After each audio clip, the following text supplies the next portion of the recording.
Kilos ఇది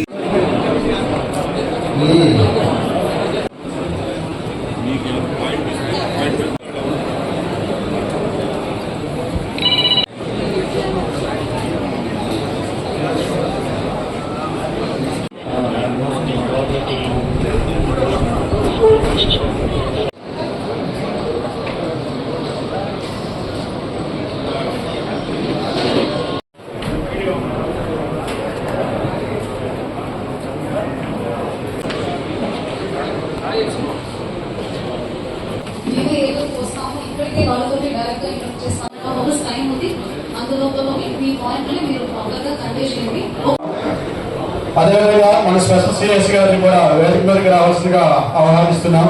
గౌరవనీయులైన MLAs అందరూ కూడా ఎమ్మెల్యే ఎమ్మెల్సీస్ అందరినీ కూడా సాధారణంగా వేదిక మీదకి రావాల్సిందిగా కోరుతున్నాం. మా డైరెక్టర్ ఆఫ్ హార్టికల్చర్ వారిని కూడా వేదిక మీదకి రావాల్సిందిగా ఆహ్వానిస్తున్నాం. మన జాయింట్ కలెక్టర్ గారు మేడం గారిని అందరినీ కూడా వేదిక మీద ఉండాల్సిందిగా క్రమశిక్షణ పాటించవలసిందిగా కోరుతున్నాం.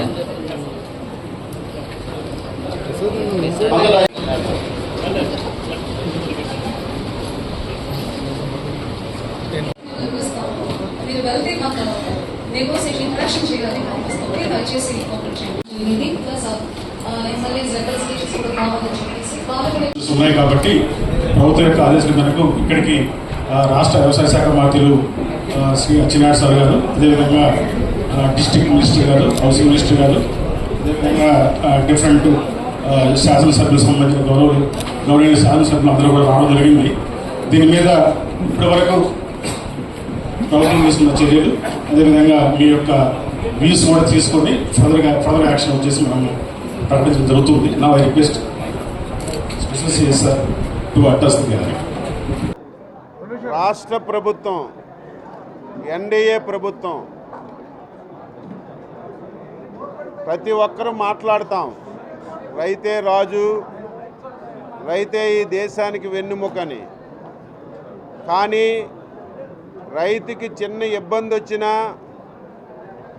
వెంటనే ఆ ఇబ్బందిని పరిష్కరించాలనేది ఎన్డీఏ ప్రభుత్వం, ముఖ్యమంత్రి గారి యొక్క ప్రధానమైనటువంటి ఉద్దేశం అని చెప్పి సందర్భంగా తెలియజేస్తున్నాను. గత 5 సంవత్సరాలు రైతుకి ఎన్ని ఇబ్బందులు వచ్చినా, ఎన్ని సమస్యలు వచ్చినా కనీసం ప్రభుత్వం పట్టించుకున్నటువంటి సందర్భాలు లేవు. కనీసం రైతు సంఘాలు కానీ, రైతులు కానీ, ముఖ్యమంత్రి గారికి కానీ, మంత్రులకు కానీ కలిసినటువంటి సందర్భాలు లేవు. రైతుల ఆశీర్వాదంతో ఏర్పడినటువంటి ప్రభుత్వం రైతుకి ఎటువంటి ఇబ్బంది వచ్చినా దాన్ని పరిష్కరించడానికి ప్రయత్నం చేస్తున్నాం. మాటలైతే గత ప్రభుత్వంలో విపరీతంగా చెప్పారు. 3,000 కోట్ల రూపాయలు మార్కెట్ ఇంటర్వెన్షన్ ఫండ్ పెట్టాం. ఎక్కడైనా సరే రైతులు పండించినటువంటి పంటకి ధర తక్కువగా ఉంటే మేము వెంటనే కొని రైతుకు మేలు చేస్తున్నామని చెప్పారు. నేను అధికారంలోకి వచ్చిన తర్వాత ఏదైతే 3,000 కోట్లు పెట్టి ఎంత ఖర్చు పెట్టారో చూస్తే గుండు సున్నా. గత 5 సంవత్సరాల్లో మార్కెట్ ఇంటర్వెన్షన్ ఫండ్ ఒక్క పైసా కూడా గత ప్రభుత్వం ఖర్చు పెట్టలేదు. ఇది ఛాలెంజ్గా చెప్తున్నాను. నిన్న మొన్న మళ్ళీ మాట్లాడారు, తెలియని వాళ్ళు ఇంకా ప్రజలు నమ్ముతారని. అవసరం ఉంటే మీ 5 సంవత్సరాల రికార్డు అంతా పంపిస్తాం. ఒక్క పైసా కూడా ఖర్చు పెట్టలేదు. మేము అధికారంలోకి వచ్చిన తర్వాత మొదటి సంవత్సరం 10 మాసాల్లో 140 కోట్ల రూపాయలు ఇంటర్వెన్షన్ ఫండ్ పెట్టాం. అందులో 80 కోట్లు ఖర్చు పెట్టాం. ఈరోజు రాష్ట్రంలో 4-5 పంటలకి కొద్దిగా ధరల్లో ఇబ్బంది వచ్చింది. అలాగని చెప్పి ప్రభుత్వానికి సంబంధం లేదని ఎక్కడా ఊరుకోలేదు. 6 మాసాల నుంచి ముఖ్యమంత్రి గారు ప్రభుత్వం దానిపైనే దృష్టి పెట్టింది. మిర్చి మీద ఇబ్బందులు వస్తే మిర్చి పండించినటువంటి రైతులకి, కొన్నటువంటి ట్రేడర్స్కి ముఖ్యమంత్రి గారే సమావేశం పెట్టి కేంద్ర ప్రభుత్వం దృష్టికి తీసుకొచ్చి ఆ ఇష్యూను కూడా అడ్రస్ చేశాం. మళ్ళీ ఈ మధ్య కాలంలో ఏదైతే వెస్ట్ గోదావరి ఏలూరు జిల్లాలో కోకో పండించినటువంటి రైతులకు ఇబ్బంది వచ్చింది. అదేవిధంగా ప్రకాశం జిల్లాలో నల్ల బర్లీ పండించినటువంటి రైతులకు ఇబ్బంది వచ్చింది. ఇదే విధంగా మామిడి పండించినటువంటి రైతులకు కూడా ఇబ్బంది వచ్చింది. దీని మీద ముఖ్యమంత్రి గారు ప్రత్యేకమైనటువంటి దృష్టి పెట్టి ఒక క్యాబినెట్ సబ్ కమిటీ కూడా వేసి మీరు ఎప్పటికప్పుడు ఈ రాష్ట్రంలో ఏ పంటలు పండుతున్నాయి, ధరలు ఏ విధంగా ఉన్నాయి, మీరు క్లోజ్గా చూసి రైతుకి ఎక్కడ ఇబ్బంది లేకుండా చూడమని చెప్పి ఆదేశాలు ఇచ్చారు. గత 2 మాసాల నుంచి ఈ జిల్లాలో కోకో మీద చాలా ఇబ్బందులు వచ్చాయి. మేము ఎప్పుడు కూడా తప్పించుకోలేదు. నేను 2-3 సార్లు మీటింగ్ పెట్టాను. మా ప్రిన్సిపల్ సెక్రటరీ గారు, కమిషనర్ గారు పెట్టారు. అయినా సరే సమస్య పరిష్కారం కాలేదు. ఈరోజు రైతులు ఆందోళన చెందుతున్నారని ముఖ్యమంత్రి గారి ఆదేశాల మేరకు రైతుల దగ్గరికే వచ్చాం. 3 గంటలు డిస్కస్ చేశాం. ఈ సంవత్సరానికి కోకో మీద ఓయా మీడియాగా ఒక డెసిషన్ తీసుకున్నాం. ఇదేది దాపరికం లేదు. కంపెనీ వాళ్ళతో స్పష్టంగా మాట్లాడాం. ఇంటర్నేషనల్లో చాక్లెట్ వాడకం తగ్గిపోయింది. కోకో గింజలు కొనలేకపోతున్నాం. ఇప్పటికే మా దగ్గర స్టాక్స్ ఉన్నాయి, మేము కొనమని చెప్పారు.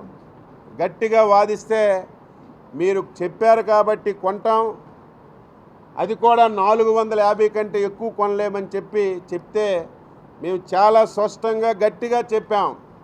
నిన్ననే ముఖ్యమంత్రి గారు ఎక్కువ రేటు వచ్చినట్టుగా చూడండి, ప్రయత్నం చేయండి, కంపెనీల మీద ఒత్తిడి తండి.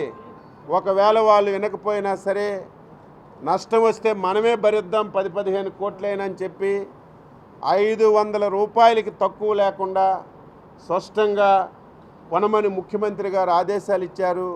అందరితో మాట్లాడి, కంపెనీ వాళ్ళతో మాట్లాడి డెసిషన్ తీసుకున్నాం. రేపటి నుంచి కోకో కూడా ఏదైతే 1000, 1200, 1500 ఇంకా మెట్రిక్ టన్నులు రైతుల దగ్గర ఉందో అదంతా కూడా కొని రాష్ట్ర ప్రభుత్వమే రిమైనింగ్ డబ్బులు పే చేసి ఈ సమస్యకు పరిష్కారం చూపాం. రేపు భవిష్యత్తులో ప్రతి సంవత్సరం ఇటువంటి సమస్యలు రాకూడదు. రేపు భవిష్యత్తులో ఏదైతే పామాయిల్కి ఒక చట్టాన్ని తెచ్చి ఏ రేటు ఉండాలనేది ప్రభుత్వమే నిర్ణయిస్తుంది.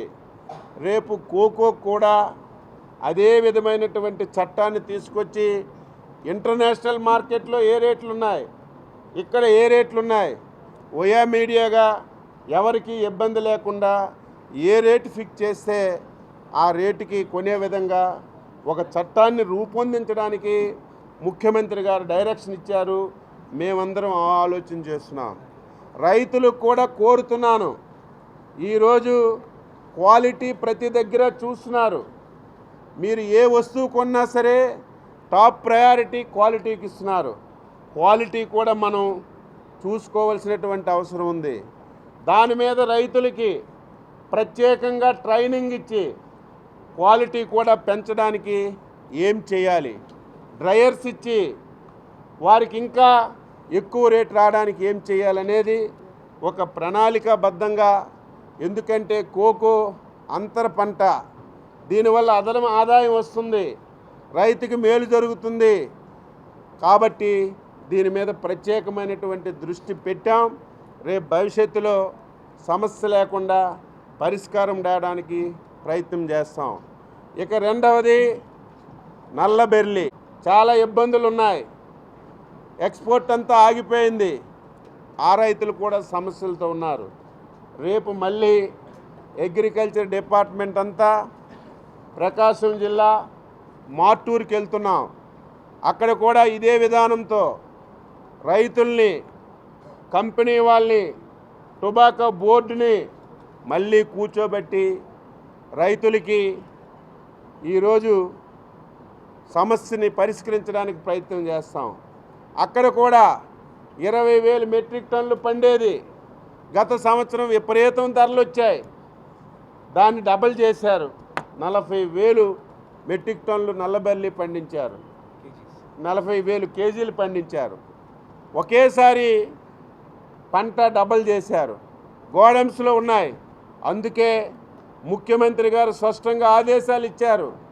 ఎట్టి పరిస్థితిలో ఈ సంవత్సరం పండించినటువంటి నల్లబెర్లి మీరు పూర్తిగా కొనండి, అవసరం ఉంటే గోడౌన్స్లో పెట్టండి.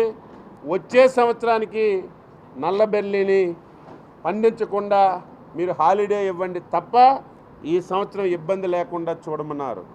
ఈరోజు ఛాలెంజ్గా తీసుకుంది వ్యవసాయ శాఖ.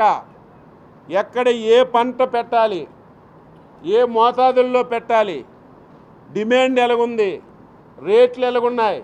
మన దగ్గర ఒక సంవత్సరం ఒక పంటకి బాగా ధరలు వస్తే అందరం అదే పంట వేసేస్తున్నాం. దీనివల్ల ధరలు తగ్గిపోతున్నాయి, చాలా అవస్థలు పడుతున్నాం. ఈసారి అది లేకుండా డిమాండ్ని బట్టి ఎక్కడ ఏ పంట వేయాలి, ఏ రకమైనటువంటి పంటలు పండించాలనేది ఒక ప్రణాళికాబద్ధంగా ముందుకెళ్తున్నాం.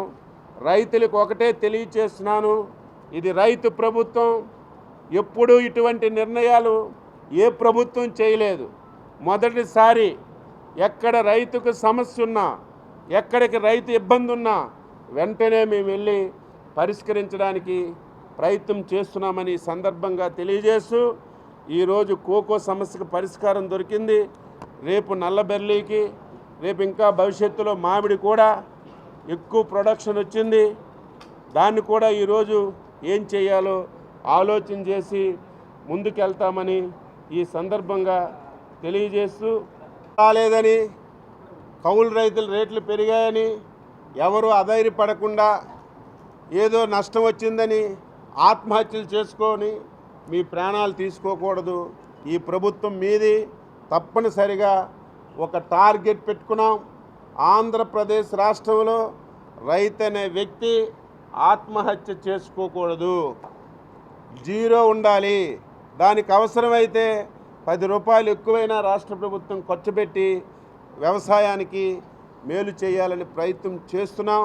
దానికి రైతులందరూ అర్థం చేసుకోమని ఈ సందర్భంగా తెలియజేస్తున్నాను.